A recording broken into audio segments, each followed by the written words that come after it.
1962లో భారత్ ఓటమిని చాలామంది గుర్తు చేసుకున్నారు.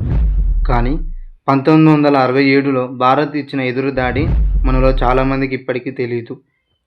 1962లో ఏం జరిగిందో గుర్తుంచుకోవాలని కొద్ది రోజుల క్రితం చైనా భారత్ను హెచ్చరించింది. ఈ ప్రశ్నకు మన ఆర్థిక మంత్రి అరుణ్ జైట్లీ వివరణాత్మక సమాధానం ఇచ్చారు.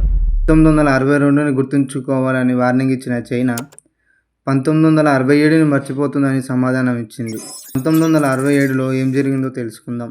నదుల్ సెక్టార్ సమీపంలోని సిక్కింలోకి ప్రవేశించేందుకు చైనా సైన్యం ప్రయత్నించింది. ఆ ఏడాది ఆగస్టు 13న చైనా బలగాలు సిక్కింలోకి ప్రవేశించాయి. దానిని పసిగట్టిన భారత సేనలు వెనక్కి వెళ్లాలని హెచ్చరించాయి.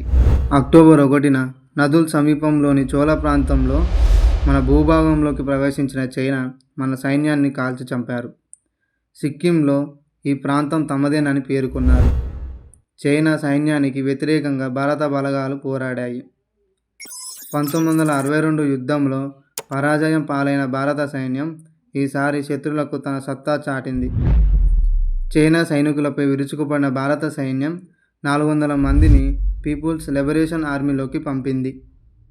భారత సైన్యం చేతిలో చైనా సైన్యం ఓడిపోయింది. దీంతో ఇరు దేశాల మధ్య యుద్ధానికి తెరపడింది.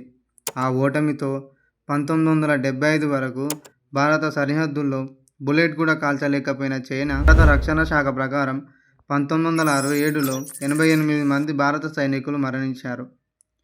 163 మంది గాయపడ్డారు. అంతేకాకుండా 340 మంది చైనా సైనికులు మరణించారు. 450 మంది గాయపడ్డారు. 1967 వరకు సిక్కిం ఇండియా యూనియన్లో చేరలేదు. కానీ దానిని రక్షించడం మన కర్తవ్యం. 1962లో భారత్ ఓటమిని చాలామంది గుర్తు చేసుకున్నారు. కానీ 1967లో భారత్ ఇచ్చిన ఎదురుదాడి మనలో చాలామందికి ఇప్పటికీ తెలియదు.